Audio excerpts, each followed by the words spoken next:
Good evening and welcome back to another episode of the Final Flight podcast. We're here once again for another weekend preview, and it's an absolute belting weekend, and we have another fantastic guest joining us. George, once again, you're coming to back onto the show. Thank you for coming.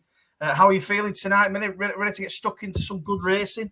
Yeah, it's all good. Yeah, I feel like it might be a bit of a letdown. You've had Daryl Jacob on, Harry Skelton, rode about a tenth of the winners they rode, but hopefully I can steer you in the right direction anyway. That's what it's all about. Yeah, it's been pretty cool having the guests on and people like yourself and Harry Skelton and things coming on. They've all been sound. It's been great.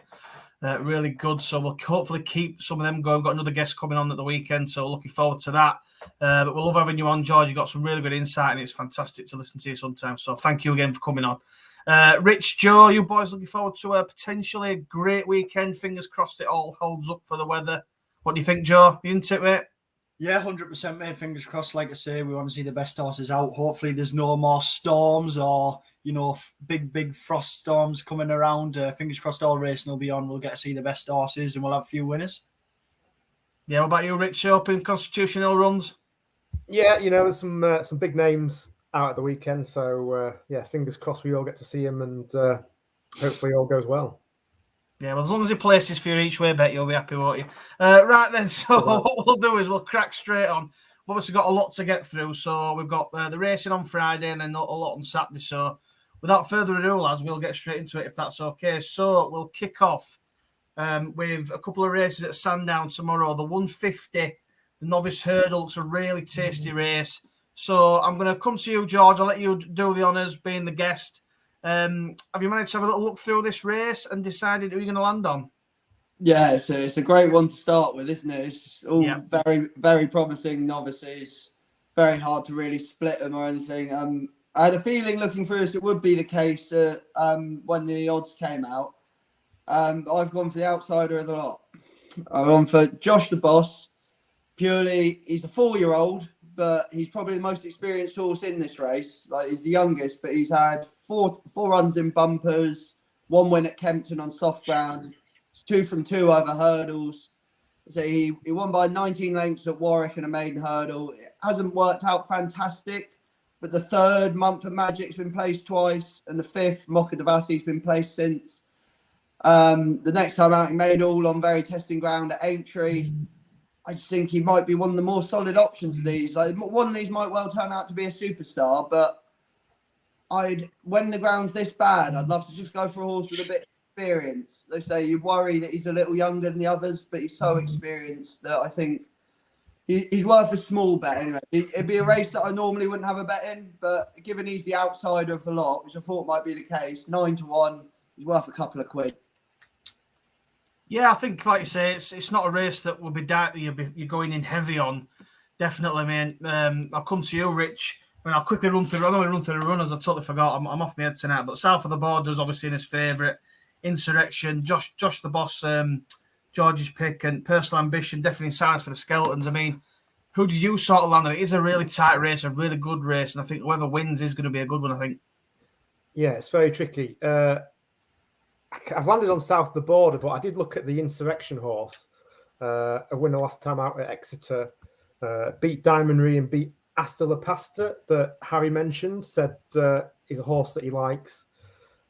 Nichols also won the race last year with Henry II, so it's obviously one he targets. The main concern with him is going to be the ground, I think. He's never really ran on anything this testing, whereas South of the Border won on soft last time out and is a point winner over 3 miles. So it's one of those, anything potentially could come out here. But yeah, I quite like South of the Border. I think out of them, he's the one that could be the star. Yeah, that's fair enough. What about you then, Joe? Are you going to go with the Hendo-Nico combination, or have you decided to take a chance on something else? No, I've landed on Insurrection, to be honest. Obviously, a 3 mile point-to-point winner. I know sometimes point-to-point form doesn't work out, but he beat Johnny Dogs, who won on Rules debut at Market Racing. Like you say, won by 20 lengths. Then he ran at Fosslas, and that was on soft ground, and he was clear 2 furlong out, and then he just seemed to weaken pretty badly. I think it was Larkin on that day, and Larkin sort of stopped. And after the race, Paul said that, the horse made a a strange noise, and they were going to put him away, and then he come out. And on paper, that Betway Novices hurdle looked pretty strong at Exeter.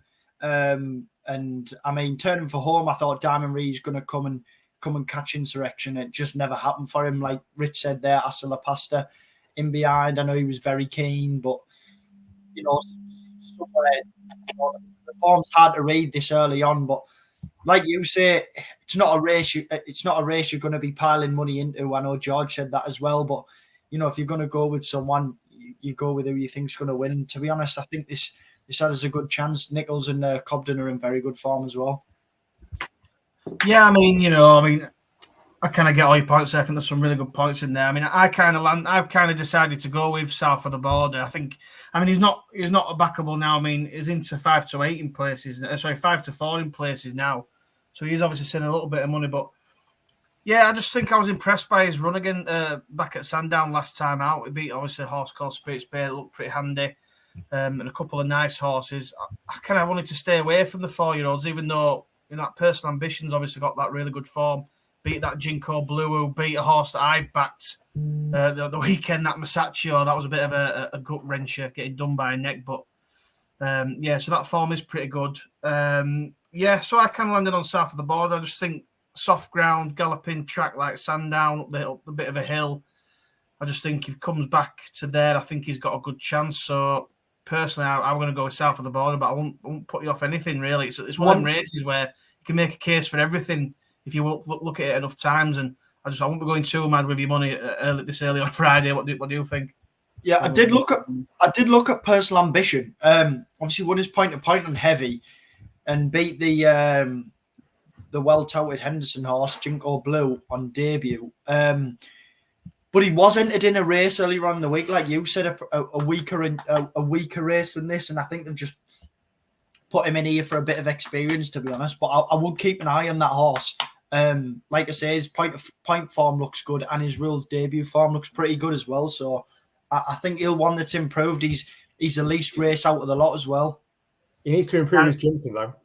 Yeah, that's what I mean. He will improve. I think he's just got it. Like I said, I think he's in here for the run. I wouldn't back him, but I think he's one. He might finish 10 lengths behind, but he's one I wouldn't give up on. Like I say, 4-year-old and only ran once under rules. He would have definitely got beat last time because he was up against a horse called Lump Sum, who I think is a really good horse, and obviously the meeting got called off. I'm sick of these meetings getting called off, but yeah, hopefully it doesn't see. I think it's supposed to be a pretty dry day at Sandown tomorrow, to be fair, look at the forecast, and they're due a lot of rain overnight, so we'll just sort of see which way it goes. It started raining about 1 o'clock over here, and we're about 45 minutes down the road. So it's been raining all day. But has it been pretty bad, George, down there then? It's been bad enough. Like, it's been pretty steady, constant rain. Like, you wouldn't say it's absolutely chucked it down. But it's just since 1 o'clock, it's just been raining steadily. What would you say, George, roughly for tomorrow then? Soft ground you're looking at? I think you're looking at probably close to heavy on the hurdles course. Probably soft ground on the chase course, I would say. Be my best guess. It's going to be a testing day, I think. So you need something that's going to be able to handle it. And fingers crossed those selections do some good contrasting opinions there. Fantastic. Right then, so move on then to another really good race, and we've got a battle of a couple of staying chasers here. The 225, the Novices Chase. Stay Away Fair is obviously in here. Javen Court, the Changing Man, Conquell Legend. I obviously put Stay Away Fair up on the Cheltenham Anti-Post Countdown show the other day at a good price. I'm thinking he's going to go and win here. Me personally, I think he's the better stayer of these two. I'm yet to see some real good sort of anything from Giovinco, really. I know he's not really had much of a chance. Obviously, he tipped up at Carlisle in that race won by Good Risk It All, who's not really franked that form since. He probably would have beat him, I'd have thought, if he'd have stayed up. But obviously, Good Risk It All was beat by Broadway Boy after that, so you'd have to question that. And then obviously the run at Aintree, where all the fences were taken out. Again, we didn't really get to see how his jumping would hold up. So I just think there's so many question marks behind him for me personally, where you've got Stay Away Fair, who's, a proper stayer. Albert Bartlett winner on soft ground.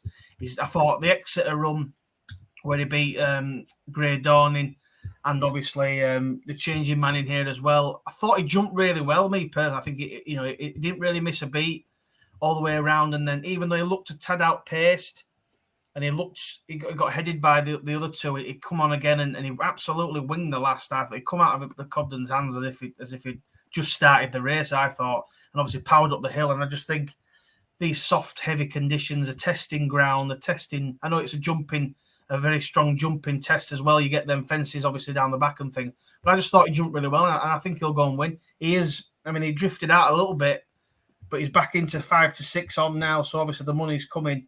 I struggle to make a case for the other two, so I'm going to go Stay Away Fair. Rich, I'll come to you first, mate, if I can. Are you with me or are you against? It's a good race. It's not really a race that I can be backing, like you say. Stay Away Fade's odds on now. I want Giovinco to run really well in this. I've looked into it. I mean, yeah. I want £1 million in my bank, but admitted at Aintree, want they? But he gets a £3 swing on Stay Away Faye. He's won on soft, heavy going over the distance. They're rated the same, even though probably Stay Away Faye has achieved more. Like you say, Giovinco's not really been given a chance to show what he can do. That's what I'm kind of the angle I'm going down. Like, we don't really know how good he could be. Like I say, he unseated on his debut over fences, and I think he'd have won that. And then again, he won at Aintree, but like you say, fences were admitted.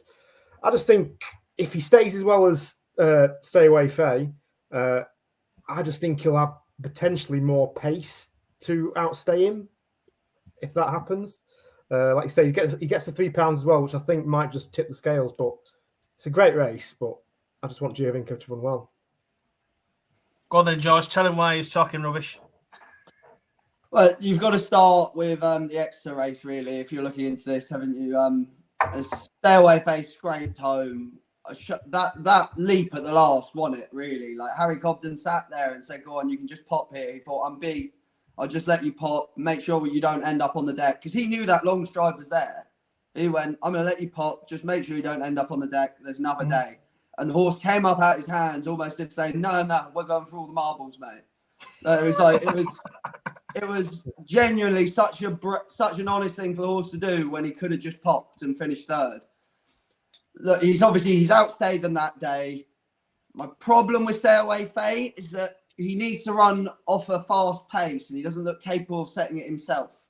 He needs a thorough test of stamina, but anytime he hits the front on him, he pricks his ears. And I think that's what got him beat at Aintree last year. Apple Away just sort of was happy to go a steady pace in front. Every time Stay Away Faye tried to head him, his ears would just prick and he'd just come back under his rider. So that, for me, makes him a little opposable here because there's no real, out-and-out front runners. Then you got to look at the changing man, who's got a £3 pull at the weights with him this time. Only got beat at length in 3/4. But then he almost looked like he didn't stay to me that day. And I'd say the ground's much worse this time. So you'd have to oppose him as well, which lands me on Giovinco. Let's say he looked like he was going to give Good Risk at All a race when he unseated first time over fences. On paper, he didn't beat a whole lot at Aintree. You got to remember that's his first completed start over fences, and the second was a 3-time chase winner from 6 starts, and the third had won twice in 4 chase starts. So he's conceding a lot of experience there, and he still brushed them out the way. Like you say, he's receiving £3 from a horse he's rated equal to. I think Giovinco's the only way to go here, to be honest. Come on, George. I suppose that the question I throw back to there when you mentioned about him making, do you think that's why he maybe got a little bit outpaced at Exeter because he kind of had to try and make the running and he didn't quite go fast enough? Do you know what I mean? He's tried to make a gallop for himself and he just couldn't go quick enough. Which is why if you ask me the same question, come Brown Advisory, I'll with Stay Away Faye all day long because he'll get to run off a fast pace that day. But I think he's going to. My immediate thought watching that race at Exeter was he's going to struggle because no one's going to give him a lead all year. They know how to get him beat. They know just don't give him a pace to run at. But at Cheltenham, they won't have a choice. There'll be something that thinks it can nick it from the front, and he'll just be able to follow them, and he'll certainly be the best of the English in the Brown Advisory. I wouldn't say he's necessarily going to win it, but I think he's the best English hope for sure. Yes, if you're on Giovinco, doing everything you can to just sit in behind him and make him go steady, sort of thing. Well, so the changing man, I don't think stays very thoroughly. Giovinco hasn't made the running before. No reason to think he would do now when it's just going to help a rival. I think it could be Giovinco's race to lose, to be honest. Tasty. Well, I'll come to you, Joe. I mean, what are your thoughts on them? We've got a bit of a split room. Are you going to make it 50-50 or are you going top heavy to Giovinco, mate? No, mate, I'm going 50-50. Like I say, I think ratings similar, but, the form with Stay Away Fair is just miles better. I mean, Cheltenham was ridden positively, hit the front 2 lengths out and then just went and won the race. I thought won pretty comfortably. Then Aintree, not many horses go from Cheltenham to Aintree and do very well there. Was a length behind Irocco, who we all know is a very good horse. Lost 2 places in the last furlong.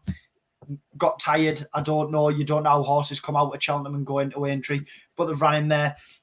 For me, like you say, the turning point was Exeter for me. His jumping. I thought his jumping was unbelievable.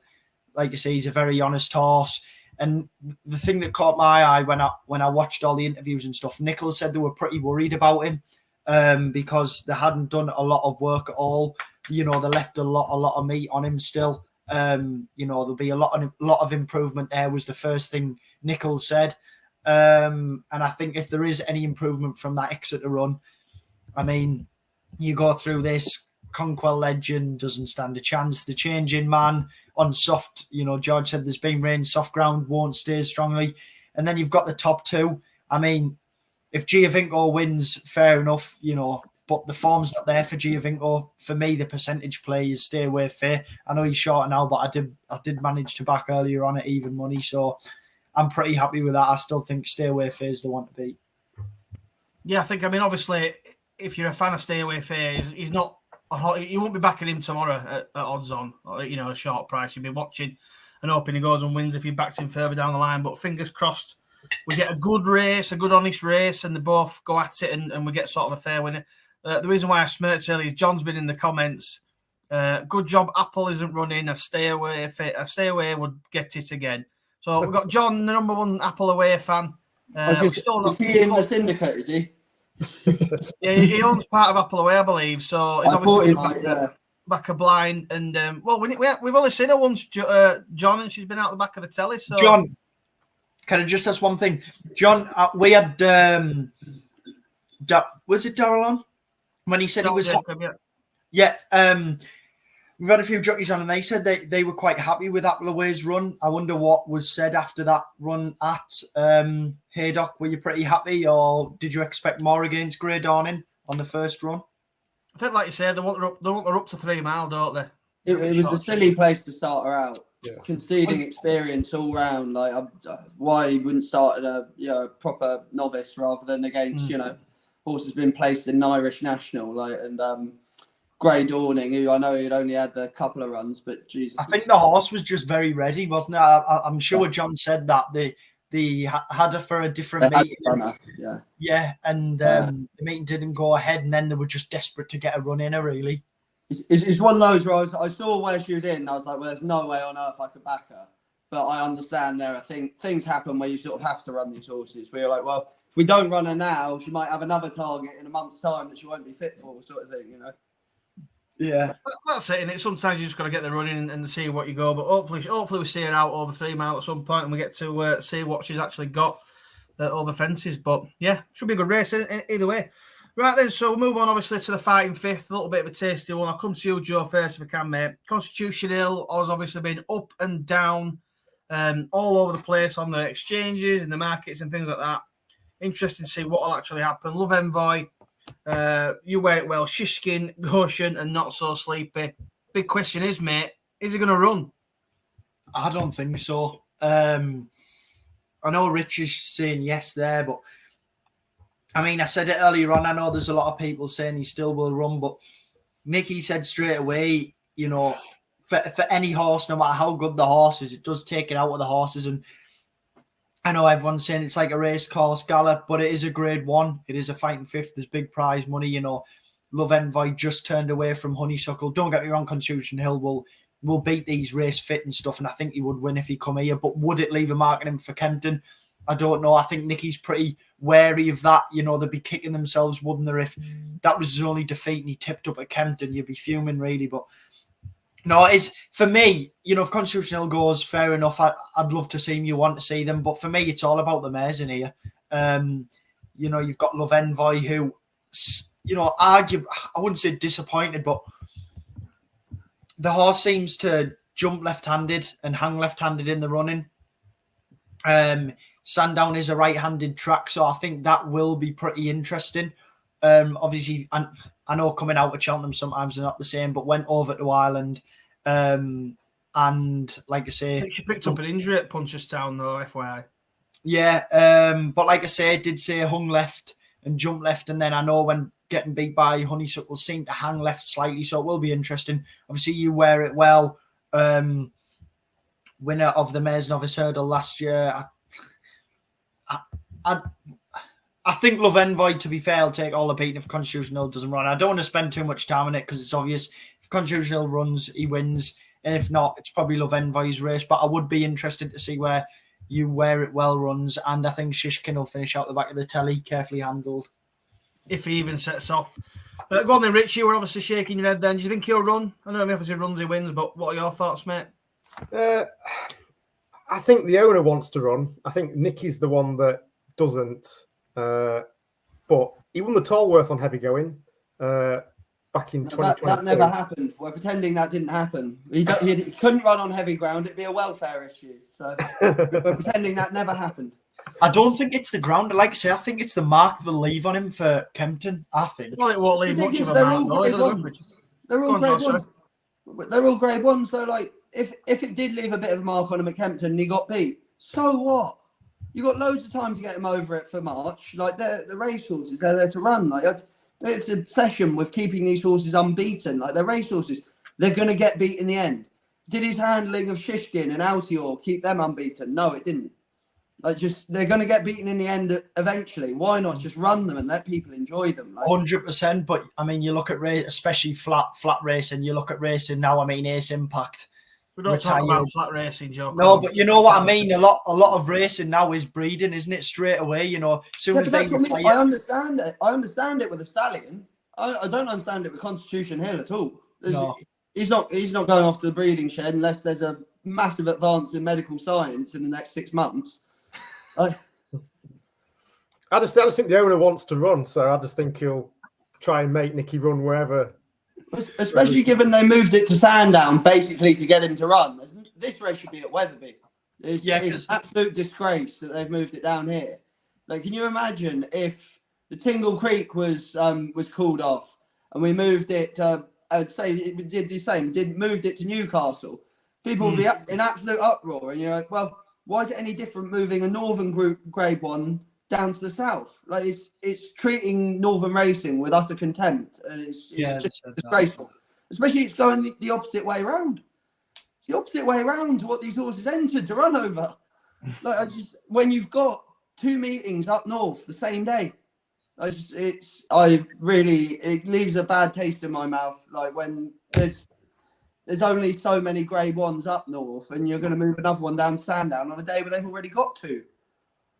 Yeah, I completely agree with you there. It's tough going, like you say, that they're kind of moving it to suit them. And even then, if he pulls him out, he'll probably pull him out last minute and be like, oh, well, you know, blah, blah, blah. But that's probably why Shishkin's in it. That's probably why Shishkin's in it. Is when he doesn't run Constitution Hill, he can say, oh, well, I did run one in it.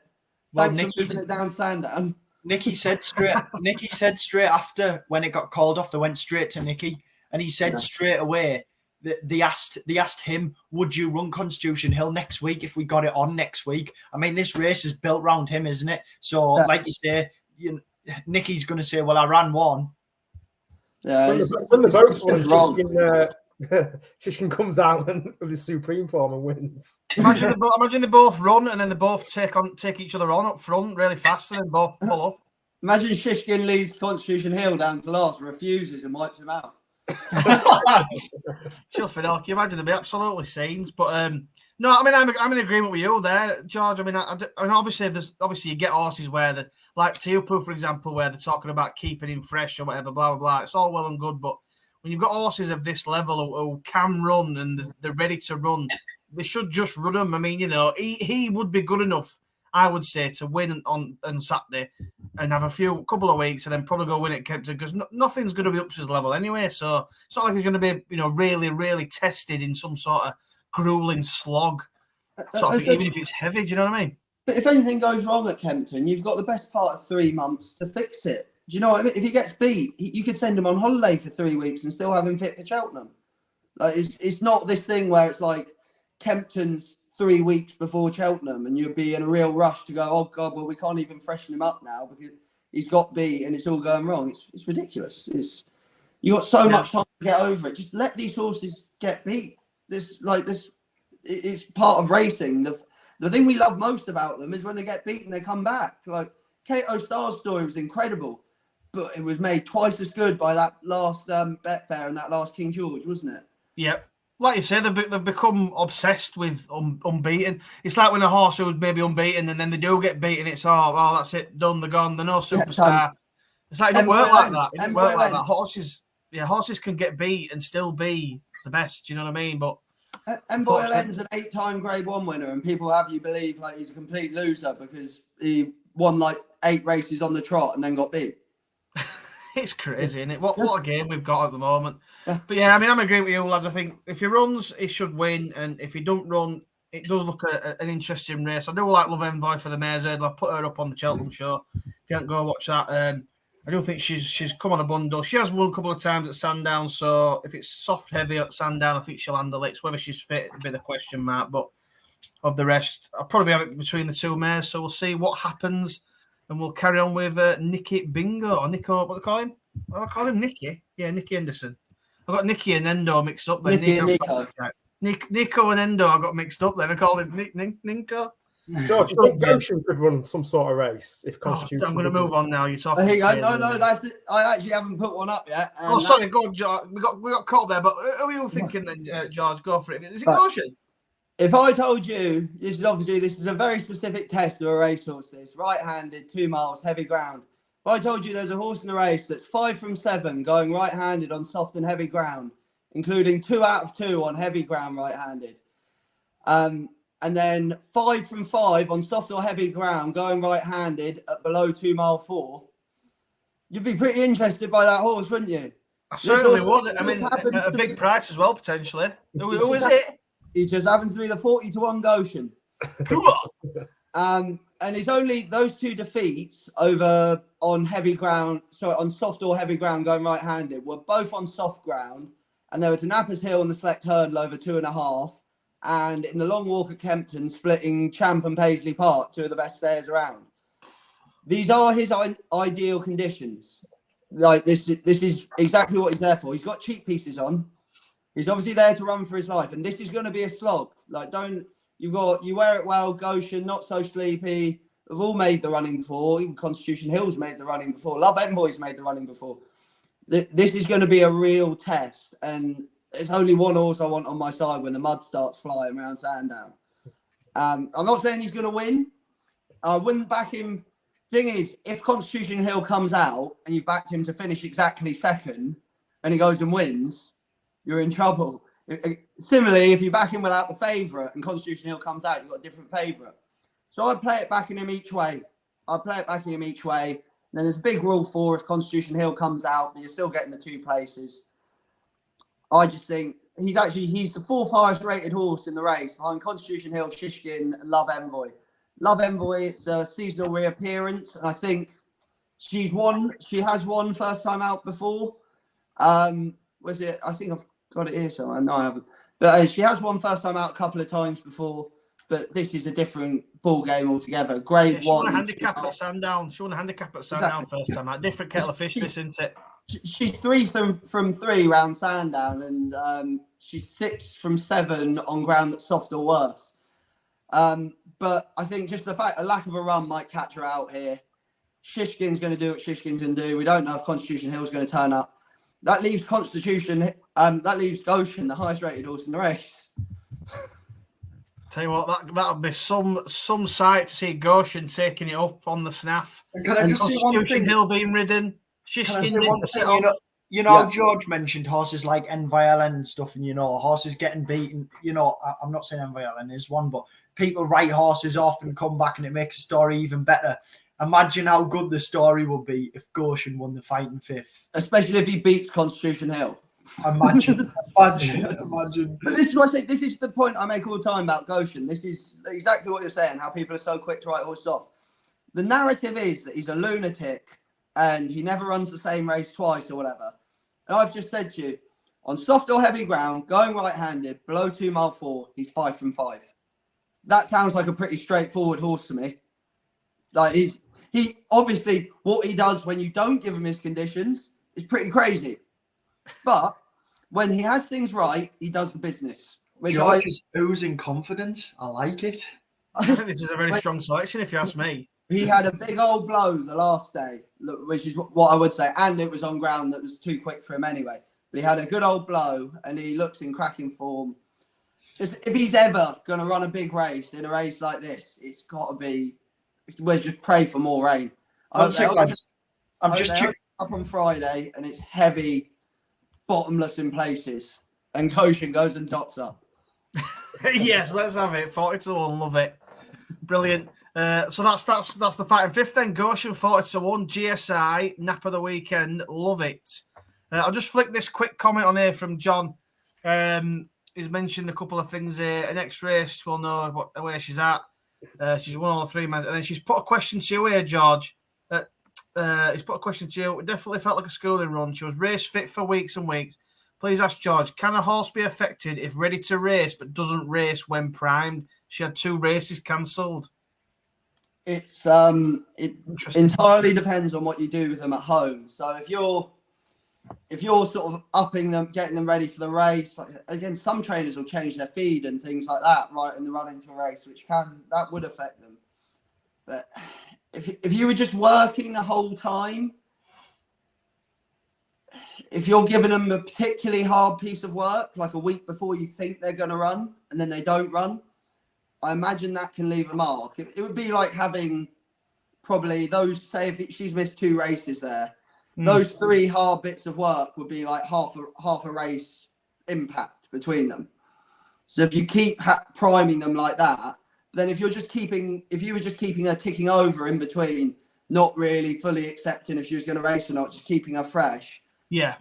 You might not be ready on the day of the race, but you won't have left such an impact on her. So yes, it depends entirely what they've done. If they've prepped her for each race like it's the end of the world, that race, then yeah, you're going to have left a mark on her. But if they've just been tipping along at home, going, she'll come on for the run, she'll be absolutely fine. Well, fingers crossed we'll get to see her very soon. Love it. Great conversation. Right then, we're going to move on to the Saturday. Is it the Saturday? Yeah, so we're still on the Saturday, sorry. The 150 and the Henry VIII. A really good race. You've got JPR1, Colonel Harry, ICO, Unexpected Partner, Petit Tonnet, and Le Patron. I love that name. I'm going to come to you first, Rich, if I can. I'll give you a chance. Obviously, JPR1 tipped up when looking like we're going to win pretty easy. Hon Publique in second. Are you going to get some justice for that tip up this time round? Yeah, he's the one I landed on. I was there at Cheltenham when he shipped Brendan Powell out the side door.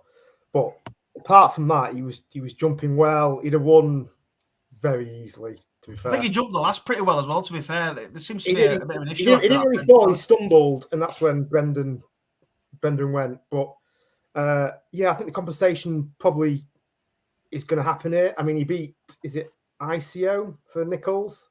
Yeah. Like Newton Abbott. I mean, there was nearly a stone in it, I think, weight-wise, but £15, I believe, between them. Yeah, but I was quite impressed with him at Cheltenham when I saw him in the flesh. You know, he jumped really well, apart from the stumble at the last. And I think he won at soft or heavy at Newton Abbott when he beat ICO as well. So he should handle the ground. I was fairly impressed at Cheltenham, so I'm going to give him a chance to redeem himself, I think, in this. That's fair play. Like I say, it was a good run at the Cheltenham one. Obviously, he was going to win. He was going to win quite impressively, to be fair. I thought he jumped really well, and he just got unfortunate. You know, that last fence seems to have been a couple of very similar tip-ups after, where it's kind of like the horse has slipped up and things like that. But I do think he's probably the one to be on in this race. I think ICO is obviously back off levels this time round after conceding a lot of weight to him when they come up against each other last time. Obviously, that was on heavy ground, but it's probably going to be very similar conditions this time round. And I just think he's one of them where you'd be quite brave backing him. You don't know what sort of run he's going to put in. And the only other one I kind of quite liked at a big price was actually La Patron. I thought he were really, he's like a bit of an improver over fences. I thought his 2 chase starts have been really good. He's obviously gone up a lot of weight in 2 runs. I think it's 20 pounds in those 2 runs. But the last one, back in trip at Sandown, I just thought he looked really impressive. So he'd be one, because it's one of them races, you've got a short price JPR one. Do you pile in, or I'd probably have him back him and maybe a tiny little fun bet on La Patron. I thought his jumping were impressively. So, George, you could tell me he's got no chance. No, I think if there's a big improver in the field, it's Le Patron. Like there's a big gap for him to bridge. The thing with him is he obviously won by half a track at Fontball and Sandown. That was on good and good to soft. He's improved so much since going over fences. It's really hard to tell from his hurdles form how much difference the ground makes to him. But he does jump like a horse that would enjoy better ground. But he was placed twice on soft ground over hurdles, and he wasn't placed very often over hurdles. He really wasn't very good. The only thing, the worst of his hurdles runs did come drop to 2 miles. He's been pretty much over 2.5 most of the time.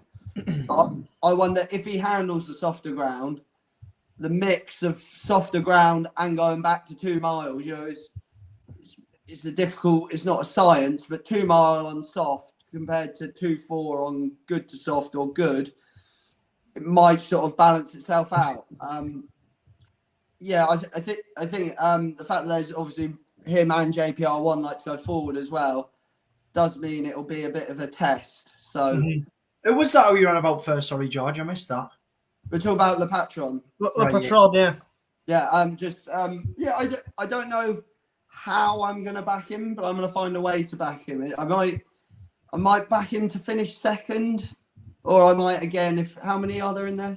There's only 6 in there. There's only 6 in there currently. 16 to 1. I might back him for a place. Is what I might do. I don't know. I wouldn't be fully confident to back him each way, but I'll back him to place and then have something still, something to show for it if he wins. But I think JPR1's the most likely winner. I would say is. Yeah, I think that is the case. To be fair, he's the fact that he's won on heavy ground already at Newton Abbot, and like you said, he's very unlucky at Cheltenham. He actually did nothing wrong at all. He just slightly overbalanced. He'd be much better than all the rest if he managed to do that again today. Only things, he's not gone right-handed over fences, but he's 3 from 3 right-handed over hurdles, 2 wins at Taunton, 1 at Exeter. So I can't really see it causing a problem. So, the track ought to be all right. The ground ought to be all right. No reason JPR1 shouldn't win, really. Go on then, Joe. Let's make it a full steam ahead JPR1. No, mate. I am a big fan of ICO. Yeah. And if you look at his chase debut, he made all the running on soft ground, 2.5 miles. Won very, very easily, giving a lot of weight away, 12 lengths. And then he was turned out very, very quickly at Newton Abbot. 19 days it was. Now, I know Skelton said it the other day, certain horses, put a lot into the races, and I feel like this is the type of horse. He made all the last day, but he took a keen hold. He still stayed the 2.5 mile furlong on soft ground. This was on heavy ground, his reappearance, and he gave them a lot of weight. And I just think he was very, very quickly turned out. But I feel like this was a bit of a prep for this race. I think they just wanted to give the horse a bit of a gallop. Now, the horse, albeit over hurdles, he's won over 2 mile at Sandown on heavy ground in a handicap hurdle. And he was giving weight away to the second Knickerbocker Glory. And also in there was Monvielle, 7 lengths behind, and he was giving him £3. Now, I know the form, you could say, ties in slightly with Monvielle and JPR1 finishing 2 lengths difference. But I feel like 1 mile, 7.5 on heavy ground at Sandown is going to be absolutely perfect for this horse. I feel like he could go out on his own and absolutely, honestly trounce these. I am pretty confident, to be honest. Confidence, I like it. I mean, fair play. You've got to get behind your fancies, mate. But we'll see. I think it'll be a good little battle. I mean, he was in competitive handicaps last year, and he seemed to give a lot of weight away. And then he obviously won that one Sandown heavy ground. And I just think the way the rain's falling, and I really do feel like that was a prep against JPR1. Obviously, he was giving a lot of weight away. Turned out 19 days after, and his debut was on soft ground. He was never really going to win that, and I think he was just given an easy time. He was given a run out, really. I mean, Nichols is in flying form. Larkin is jocked up now, who's at a 50% strike rate in the last 14 days. I really like this one. Nah, fair enough, mate. Fingers crossed for you. We'll see, but it'll be a good race either way. Right then, so we'll move on then, swiftly on to the 225 Sandown. This is the Rachel Blackmore Serial Winners Fund handicap. I think there's some sort of money going to charity. I can't remember the details, but I think this looks like a really tasty little handicap race. Over 2 miles. You've got Imposed Toy, who was an impressive winner last time out. Spirit Dunno for Gary Moore team, and a few others in here. I mean, I'll come to you, George. This looks a nice little handicap. Have you deciphered it and found the winner? I'd like to think so. It's one of those where I did have a couple that were sort of down the bottom of the betting that haven't declared. So I've had to have another look at it today. And I've ended up coming down quite confidently on one. It's a 4-year-old, but not the 4-year-old you think. It is Punta del Este. This is a horse I really liked going into Cheltenham last year because she ran. I'm going to call him a she multiple times. I don't know why. We do it on the podcast all the time. Don't worry about it. I don't know. I think it's the est on the end. It's like very like French sort of feminine. It gets cross wires in my head. But anyway, he looked promising when he was four and a quarter lengths third to Beau Zenith in the Victor Ludorum, which was the first time I took notice because he had only just arrived from France. He hadn't been in the country long. I thought it was interesting they were getting him out that quick. He had a hard race. It says it was only good to soft that day, but the ground was very dead, and he had a very hard race for a young horse. He then only had 24 days before the Fred Winter, where he ran disappointingly. Then there was only 19 days to Aintree, and actually 10 lengths 7th to Blue King Daru isn't looking so bad really anymore. Mm-hmm. But still, like they were very close together these runs after a very hard initial test, having not been in England very long. So he's had a holiday, he's come back in, he's finished 2 lengths second to Richmond Lake on his reappearance, which, Richmond Lake's flying up the weights at the minute. There's no shame in defeat there. That was on heavy ground, which ticks another box for me for Saturday's racing. He's actually been given a chance by the handicapper as well. So he runs off the same mark as he did that day.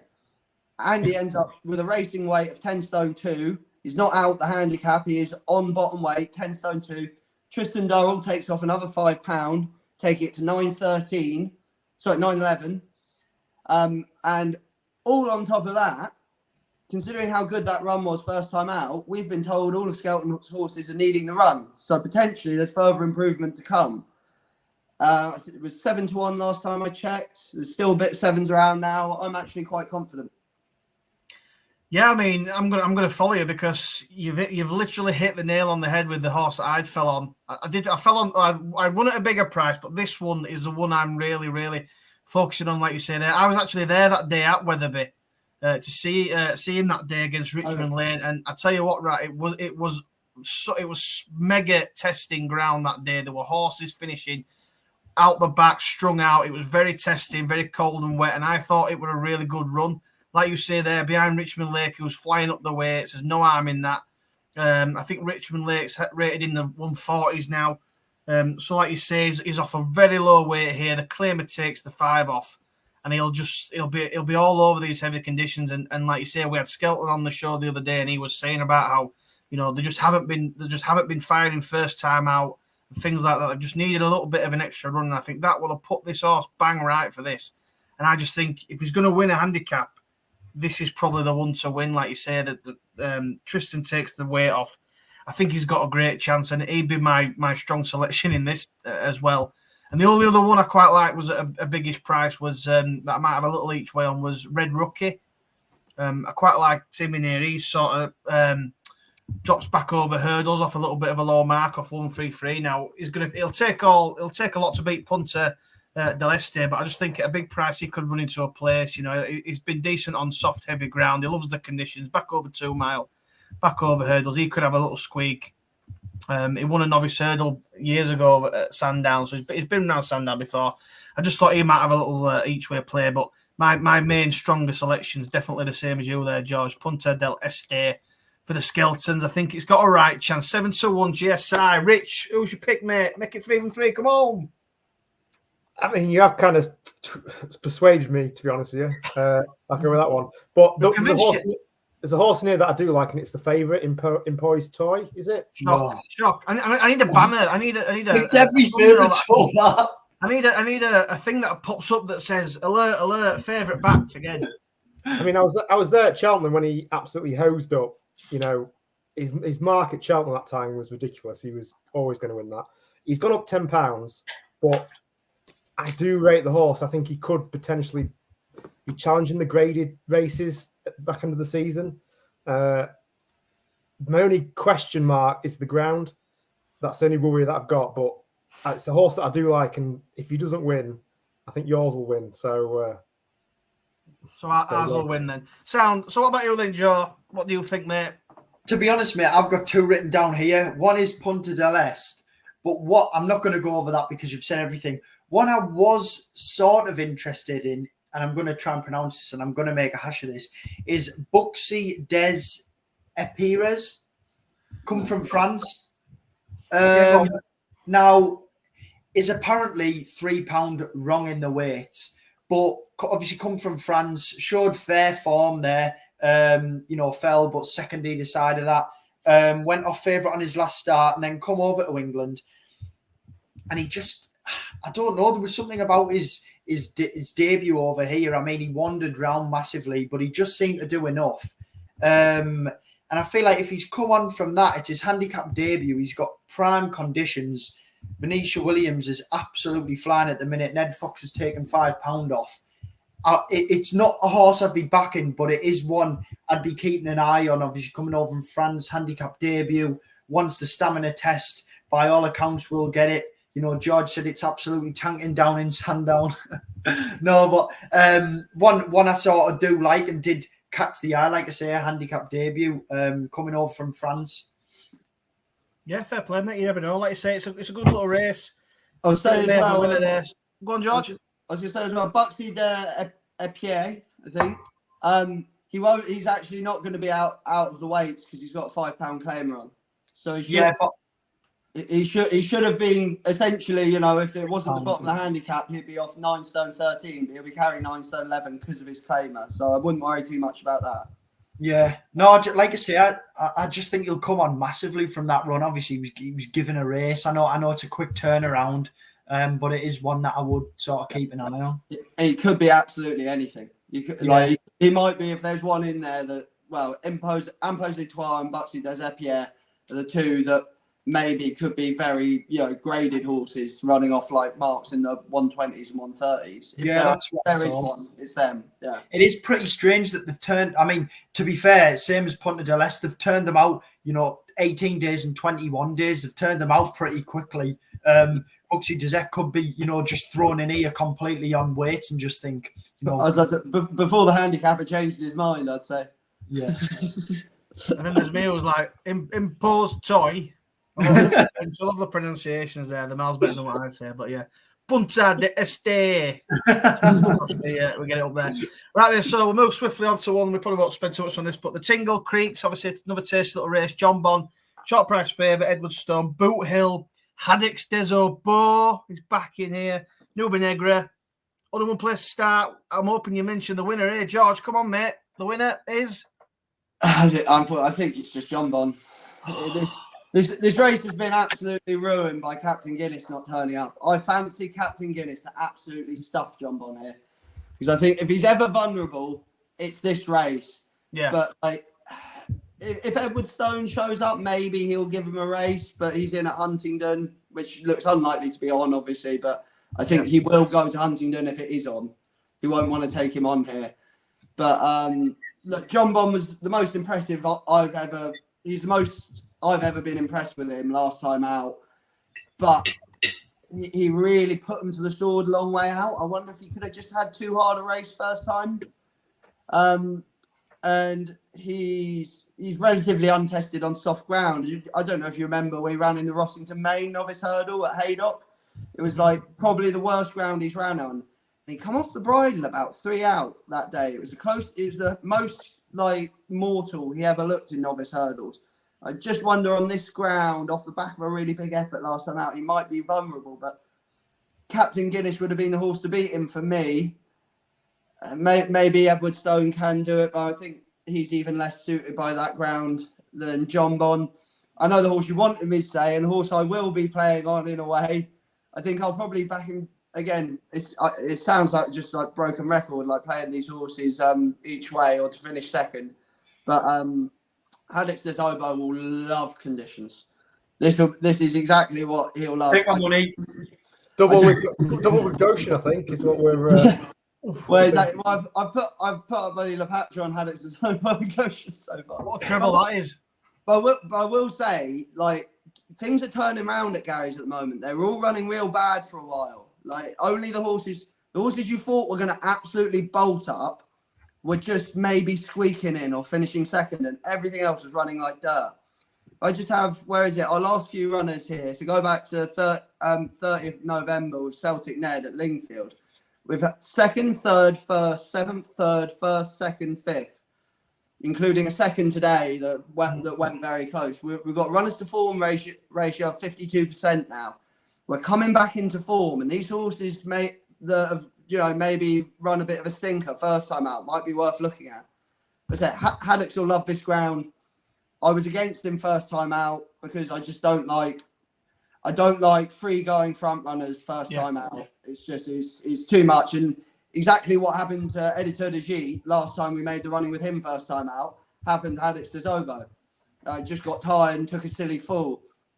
But it would have been close to triple trade if it fallen. I think he was beaten. He was tired.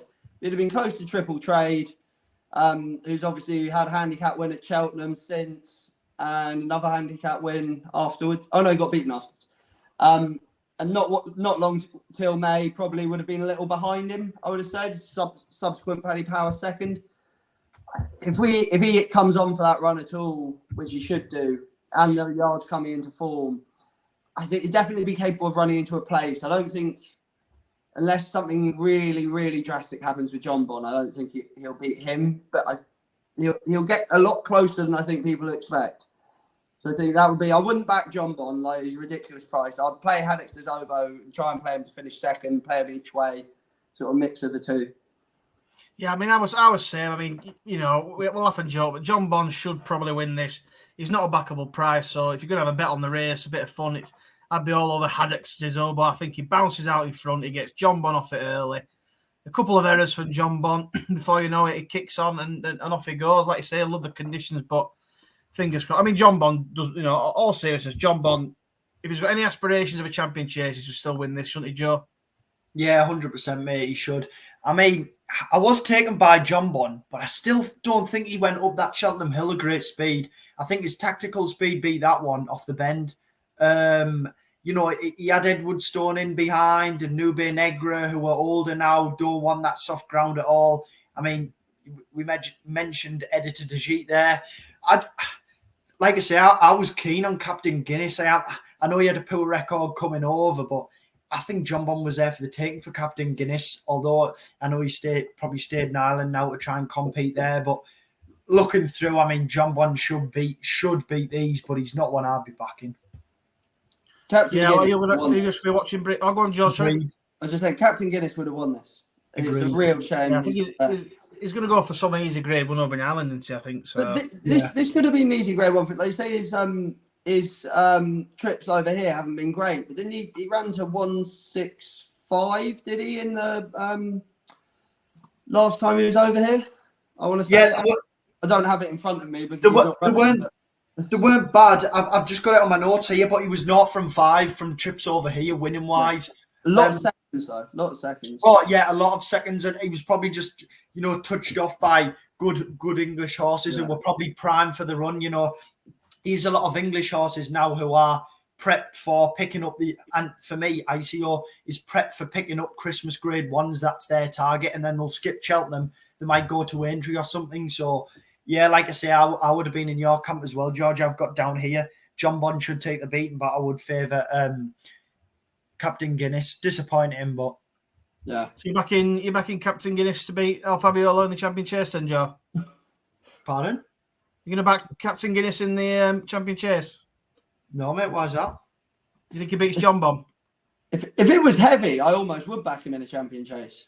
But then probably suits an Ergamine just as much. But he's out for the whole season, is he? Yeah, Ergamine's out. Yeah, I think he's out for the whole season. I couldn't think if he was. Oh, they were talking. They're saying, he might get back in time for Cheltenham. I mean, well, you're not just going to run him first time out in the Champion Chase, are you? So he's out for the season. Yeah, that's very true. What about you then, Richard? Watching brief, John Bonds just bolt up, move on. He just wins, and he's the best UK hope of winning the Champion Chase. So for me, he just wins. To your side, 1 to 3? Each way. Each way, double with Constitutional. Right then, so we'll move on then to the last race at Sandown, the 335. A tough one, this, I thought. I mean, I'll come to you, Joe, if you can.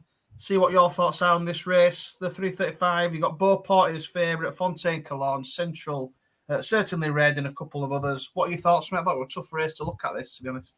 I know. I'm glad you come to me first, mate. Looking at this, for me, this is an absolute bloodbath. You've got certainly Red in here who maybe catches the eye, not a horrendous prep run in this, but you've got to go back to January the 7th this year when he won on soft ground, but that's 2 mile 4. I mean, it wasn't a bad run. It wasn't a bad run at Sandown, to be fair, in the Gold Cup handicap chase, where he comes 7th. He was carrying 10 stone 5 that day. He might want it soft. He might be pretty well handicapped. Probably the one I would pick each way. But I mean, for me, mate, this is just an absolute complete stay away. Do not back. I mean, George will probably tell me wrong. Tell me he's got a certainty, but I'm not too sure. Go on then, George. Have you managed to look into this a little bit better than we have? I have. I thought I'd have a little play on this. Just purely when I initially looked, City Chief was in at favourite, and I thought I've got to find a way to get stuck into this. There's no way. Obviously, he's not running. Obviously, Fontaine Cologne should be suited by the conditions. 2 wins on heavy ground, 3 on soft. Venetia's actually still flying along. She had 4 winners in the past 2 weeks. She actually had runners today. I haven't checked them, but that was from yesterday. He's a pound higher than his best winning mark, which was actually, he only won by a head that day. So it's very, very fine margins here. And on his seasonal reappearance, I want a bigger price to think that he's going to win only a pound higher than his highest winning mark, but off a career high mark. So I sort of went for 2 sort of regional specialists, decent prices each way. We've got Truckers Lodge. He's not getting any younger, but he managed to win the West Wales National last term at Ffos He's previously won the Midlands National. He's been second in the Welsh National. At 137, he's £5 higher. Than his last winning mark. Although a few years ago, this mark would have been well within his comfort zone. 3 of his 7 careers have come up.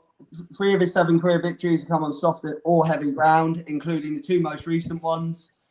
He's probably not up to winning this. He's a regional national specialist. It's 10 to 1. If you have a shop around, you might even find someone really silly willing to give you 4 places. My other one that I would take to do the same thing, is Fortescue, but he's first preference to run in the Welsh National Trial at Chepstow. So maybe you'll get your money back if he doesn't run anyway. But he's £4 below his last winning mark. 5 of his 6 career victories come on soft or heavy ground, including 1 over 3 miles on soft ground at Sandown. He's one of these Sandown/Ascot specialists that just seem to go in again and again. I'd rather he'd had a prep run, but he does have 1 first-time out victory to his name. The price is big enough to take that into account. He's just an out-and-out galloper, and if something goes too quick here, he'll just be flying at the end. And he's got loads of experience in big fields.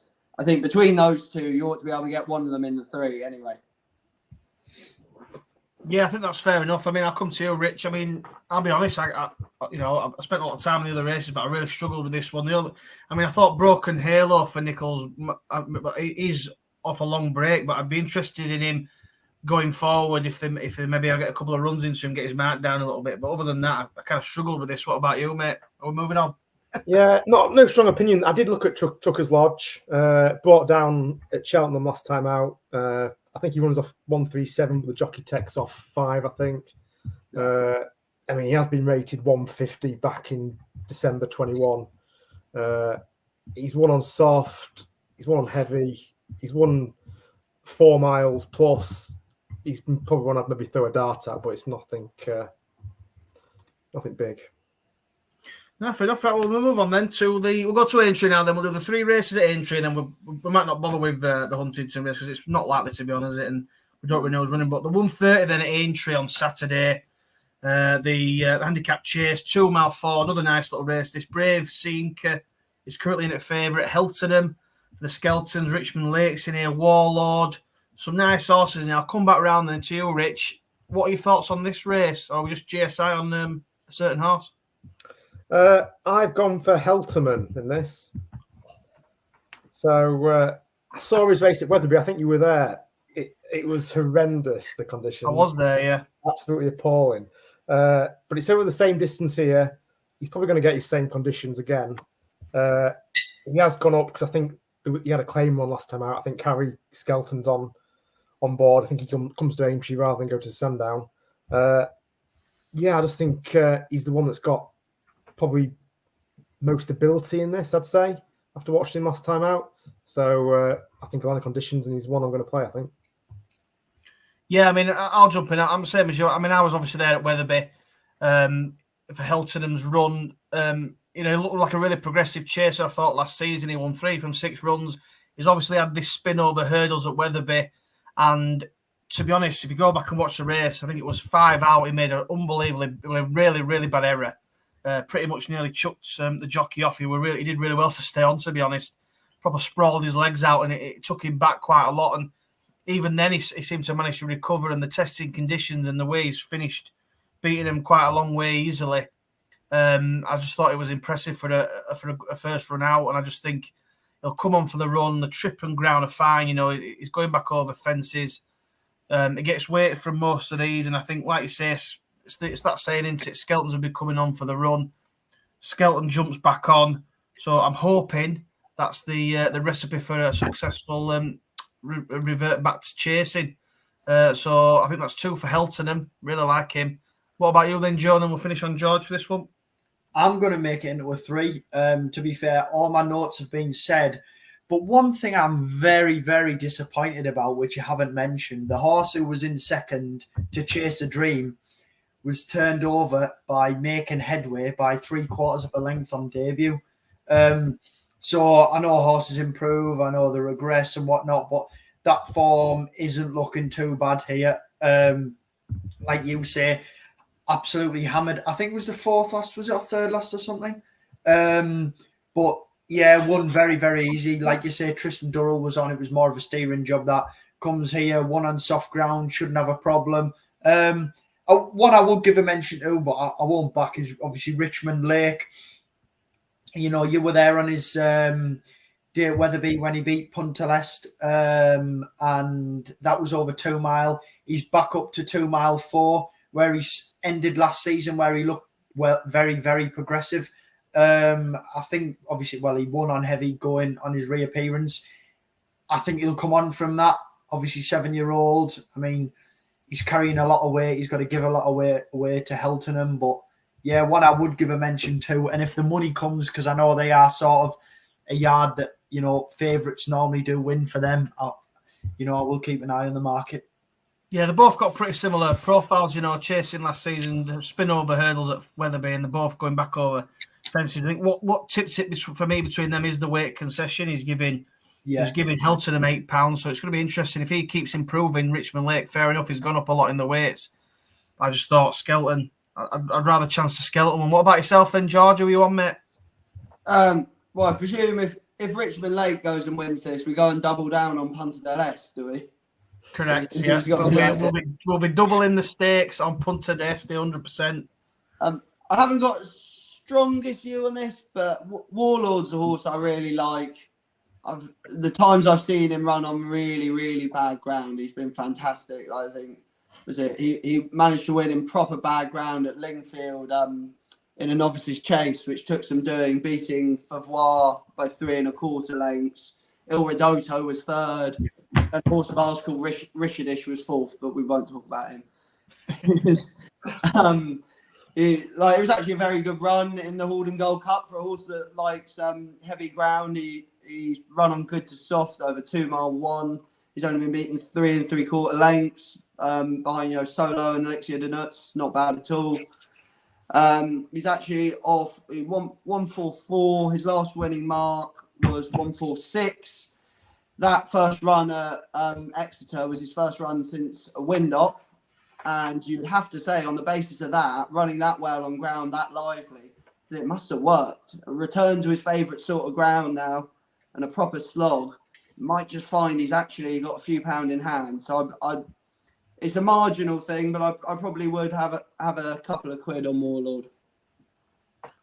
Fantastic. So Harry Cobden's on as well, isn't he? Yeah, that was eye-catching. Harry Cobden, he doesn't interesting. ride for the Tizzards much anymore, and that if there's one man you want on board, it's him. Well, we'll soon find out. It should be a good race, like I say. Fingers crossed it's on, and fingers crossed we get a good run. Right then, so move on to the big one then, the 205, the Beecher Handicap Chase. And obviously there's one in here for the Skeltons again. Ashtown Lads, currently his favourite, 4-1 Percussion. The big breakaway, Celebre del Allen, Hal Hunter, and a few others. I won't go through all those, obviously. 14 runners in here. I'll come round then to you, George. The Beecher Chase, the big one. Let's your thoughts. This is one I had to take a swing at 2 in this again. You'll get extra places all over the place, I'm sure. I want to say I saw someone offering 5 places, which with 16 runners is pretty good. You've only got to finish in the first third of the field. Sky Bet and William Hill. There is other bookmakers, but they're the ones offering 5 places. Yeah. Well, Ashdown Lad and Percussion will probably be there or thereabouts. They're weighted at around their best, and they love these fences. Big Bet Breakaway will probably win just because I haven't backed him.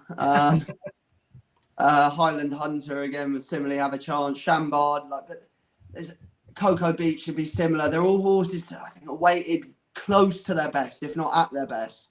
Cocoa Beach actually produced a career best last time, which was a bit surprising at 8 years of age.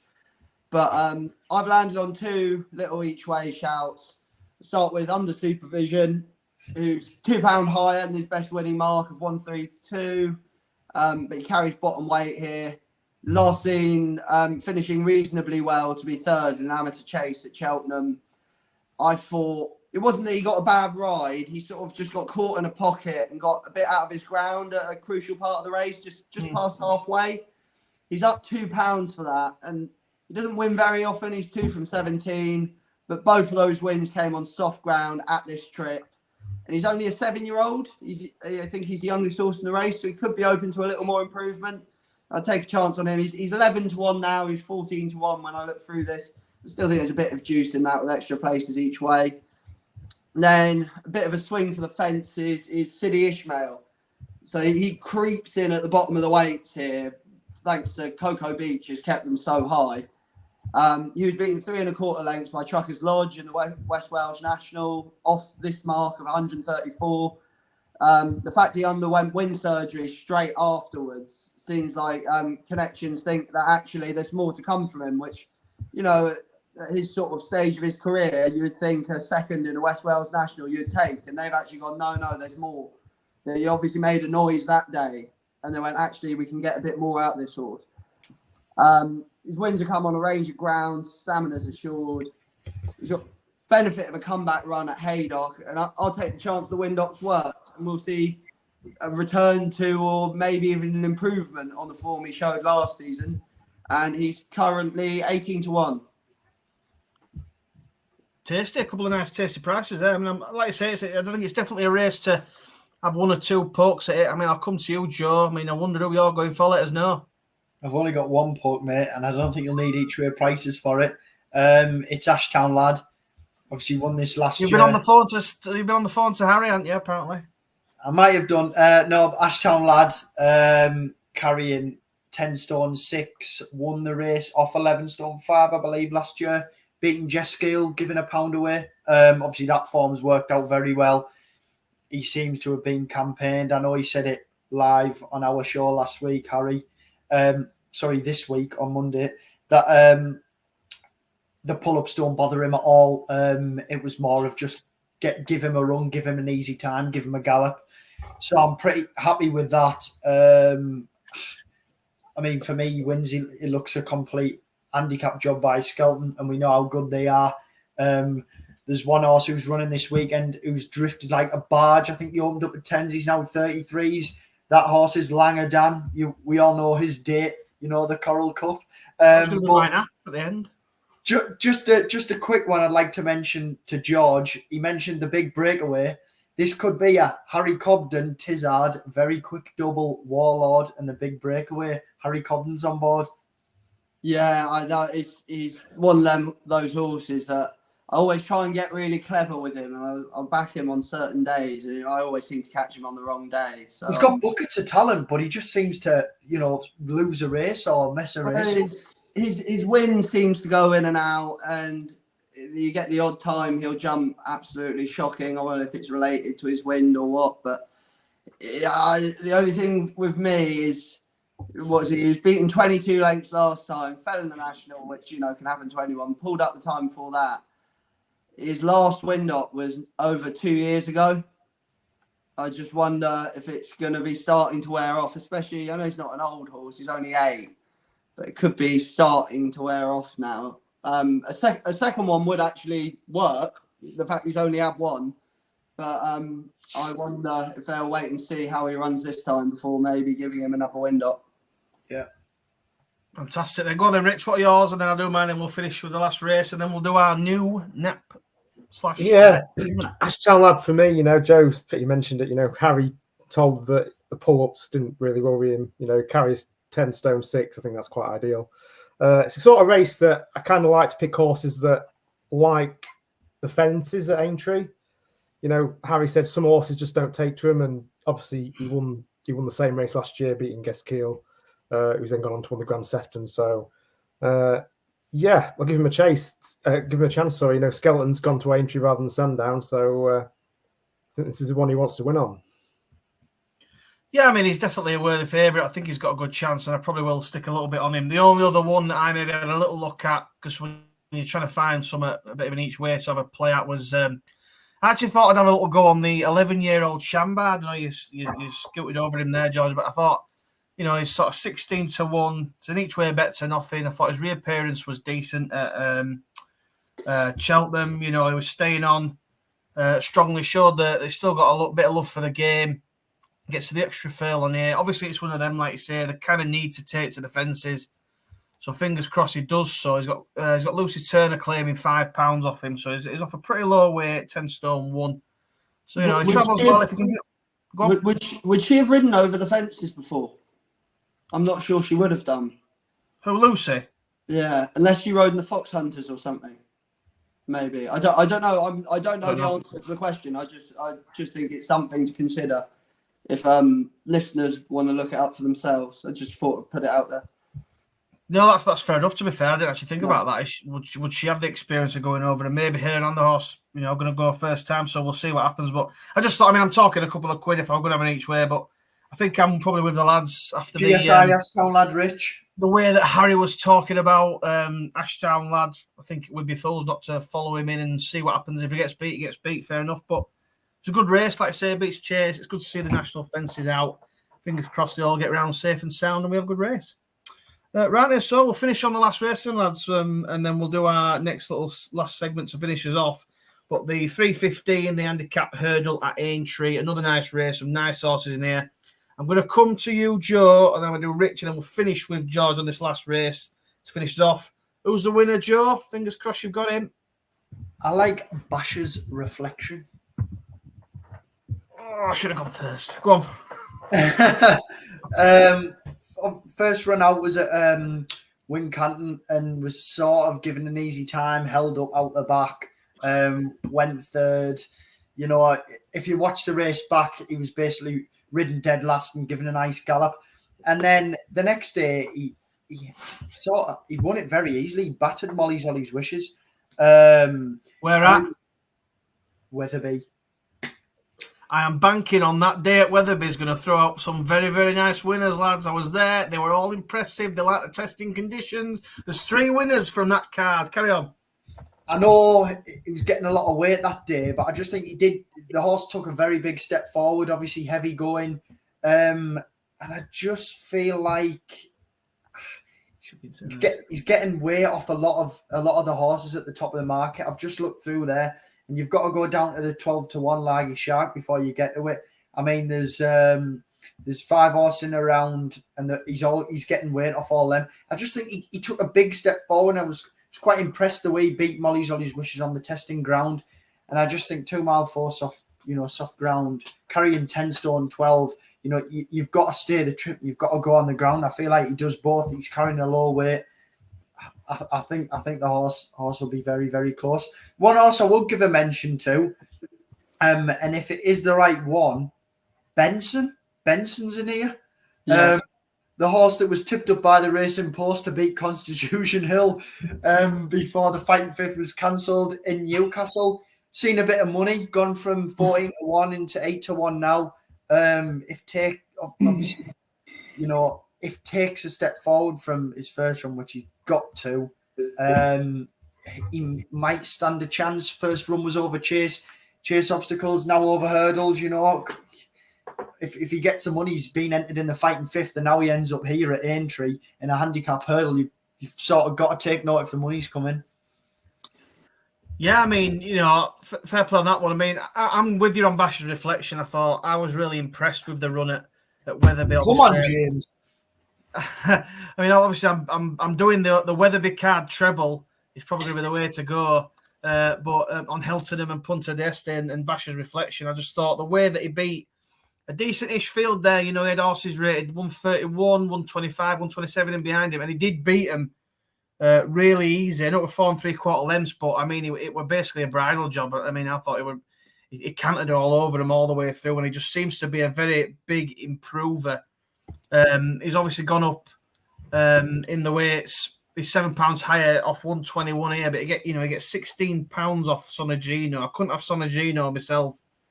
The way he sort of performed lately, so I think I'm going to stick with the Wetherby treble, and I'm going to go for Bash's reflection. So are you sticking with me as well, Rich, or you got your own thoughts? No, I mean, you've got to go for Benson, haven't you? He beats Constitution Hill according to the Racing Post. So he beats the best hurdler we've seen. The Racing Post also said that a jockey dropped his rein today, but I don't think he did he, George? No, he didn't, no. Actually, I'm going to talk about her in a second. Go on then, Rich. Yeah, I mean, take a chance on Benson. You know, he's runs off 137. The jockey's taken £7 off. He's basically back down to his last winning mark, I think. So he's one I'm going to take a chance on. He's won at Musselburgh over 2 mile 3 on soft, so shouldn't really mind the ground or the distance. Yeah, just take a chance on him, you know. If that horse wins, he could be the new podcast favourite, old Benson. Old Benson. Well then, George, let's say your thoughts, mate. Finishes off the last race, and then we'll finish with the naps. Well, I bet you're wondering how I was going to tie the conditional jockeys hurdle at Market Raisin with Saturday's racing at Aintree. I was thinking that when you said that then, to be fair. I just want to give a little mention. I won't be backing her, but Vicky Vale is just a wonderful mare. Like, she's finished in the first 2 in 6 of her 8 career starts, including a point-to-point. She's only managed to win 2. Like, she's gutting to watch. She actually, on her last start of last season, she beat Paracama by a length and a quarter, who finished second today in the conditional jockeys hurdle at Market Raisin. So it's a slight form boost. My reason for not going with her today, she ran really well on a reappearance and a handicap debut at Wincanton. Got beaten 2.5 lengths by Good Luck Charm, but she's gone up £3 for that, and she had Tristan Durrell on that day, and Harry Skelton takes over today, so she's sort of up £8. So that's why I wouldn't be taking her on today. But another day with the claimer back on, I'm sure she'll get ahead in front again. But Bash's Reflection, I think, looks most likely winner. He's improved rapidly, like you were saying, last 12 months. In starting 12 months ago today, he's run 7 times, won 4, and the remaining 3 runs are a second, a third, and a fourth. You say he absolutely battered Molly Ollie's Wishes last time. And actually, he's probably value for a bit more. Seemed to idle in front a bit. Heavy ground that day was it obviously means you're gonna like it. He's up another £7, but it's gonna take more than £7 to stop him, I think. Love that. But the one I want to say, if you're into Bash's Reflection, you have to fancy Rafferty's Return. He improved for a run massively. He was beaten 7 lengths by Bash's Reflection last time at Wetherby in that race, finishing 3rd behind him and Molly Ollie's Wishes. But he was conceding £11 to the winner that day, and he gets a £9 swing in the weights today. Surely you've got to think that's got to be good enough to finish at least close to Bash's Reflection. Even if he only manages to fall in 2nd or 3rd, he's 18-1 here. So he's not running here, I don't think, anymore. Is he not? Have I missed that completely? No, he's been took out, and I believe he's. Oh, right. I've got him here still. He's not there on mine. It says he's been entered at Ayr on the 11th of December in the Coral Racing Bet Bundles Handicap Hurdle. I'm seeing prices for him at 18s. I mean, I've got him in here still at 18s, so we'll say he's still in here. I think he go on. Maybe that's why he's 18s. Is maybe he's got another entry that's first preference. It stood out to me a mile. If he doesn't run, he doesn't run. But I think if you're going to be backing Bash's Reflection to win, and you're really confident, you've almost got to chuck a few quid each way on Rafferty's Return, haven't you? I think I'm going to back Bash's to win. And I'm going to back Rafferty's each win. I'm going to back the forecast as well. That's not bad. Shout. Get stuck into that, and if they're both coming to the last, it will be like that. Oh! And until Rafferty's Return wins, you've just done a straight forecast. Yeah, straight forecast. Yep. But now you've said it, we've got to do it. Because if we don't do it and you've said it, we're going to feel like morons if it comes in. No, imagine after saying this, if you genuinely back the straight forecast. I'll be back in the reverse forecast each way and win GSI. Right. Every single combination between them 2 horses will be getting backed. So when with Benson to finish 3rd in the trifecta. The TriCast. Oh, fantastic. Right, lads. Well, we're going to leave it at that because I don't think Huntington's going to be on, so I don't know what's going to run, so we'll leave that one. So what we'll do is then to finish, we normally do as naps and next best, but we're going to change it up a little bit because we decided we're going to try and help a few people. So what we're going to do is us 3 are going to pick our best bet of the weekend, so our nap of the weekend, and we're each going to stick a tenner bet on each, and that whatever we win come the end of the season from the Naps Best is going to go to our chosen charities. We're doing a bit of a charity thing, so we're hoping to raise a bit of money for a couple of nice charities. Mine's going to be Help for Heroes. Obviously, raised a few money for them already. They help a lot of veterans. Rich, Joe, which ones were you guys? Rich, which one was yours? I had 2. I can't remember which 2 I selected or which one I was going with at the minute. I'll decide by Saturday. Right, okay. What about you, Joe? Can you remember yours? I'll put it on my Twitter. It's just a mental health charity, mate. Pretty local, so yeah, good cause. Yeah, so we're going to do that. We don't want any thanks for it or anything like that, but just a little bit of fun for us, for our naps, and then we'll stick a bit of money on and see how they go. So and then we'll get a nap off George, obviously. So what we'll do is then I'll go first, the first nap of the weekend, and I am going to have a £10 win bet on Punta de Este. I think that's going to be my nap of the weekend, my best bet. So fingers crossed that kicks it off with a good start. What about you then, Rich? JPR1 for me. Ooh, tasty. Joe, who's your nap bet? ICO for me. Oh my God. Oh, go on then, George. Have you got a nap of the weekend out of all that? I was going to go JPR1 with Punta del Este next best. But I chuck in Giovinco as the nap, just so we're not repeating ourselves. Oh my God, he's got Giovinco. He was my next best, so yeah, there you go. We're covering them all. There's no point giving the same nap over and over again, is there? So I chuck in Giovinco. My next best Goshen. Yeah. I can't believe he didn't nap Goshen, actually, to be fair. But no, that's fantastic. And there's definitely some lucky 15s to be had between some of them selections. So, like I say, it's been a really good show tonight. I've really enjoyed it. Fingers crossed we get all the racing, we get all the big guns out. But yeah, also I'll just finish on that, really. Thanks for coming on back on, George. Hopefully we'll get you on again very soon. Yeah, anytime. Yeah, we really appreciate your time. You've obviously got some really good insights. Fantastic. So we'll definitely get you on if we can another time. Lads, it's obviously been a pleasure. Fingers crossed we are back on Monday night for the next Cheltenham Antipost Countdown show. We've got another guest lined up, another well-known, a good jockey. And then we've got one more show before Christmas, and then we'll have our Christmas special. Everyone's having one of them, so we'll be having a laugh with one of them. So, yeah, all I'll say is, lads, any last words before we go? Come on, Goshen. Come on, Goshen. Come on, Goshen. I mean, we've all got about Goshen. Haddock's double is the bet for the weekend.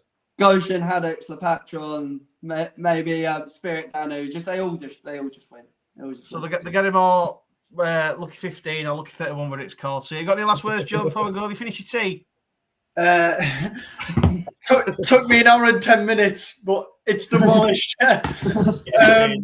Absolute carnage in the house tonight. Boiler's not working, shower's not working. Cooker works. Class to have George on. Great insights. Yeah, brilliant. Like I say, hope we can have him on again. And yeah, enjoy the weekend. Get stuck in, Ashtown lad. Come on. Well, if he wins, let's hope he does the celebration. But yeah, cheers, guys. So thanks very much for watching. Like I say, like and subscribe to the channel. We're rolling towards 400 subscribers, which is pretty insane. So yeah, follow the lads on the Twitters below, or X, whatever you call it. Spotify as well. Like, rate. We're the fastest growing podcast on Twitter and YouTube. So make sure you follow us and come watch us next time. All the best guests. So hopefully it can continue. So thanks everyone, guys, and we will see you all again next time. See you on Monday. See you later.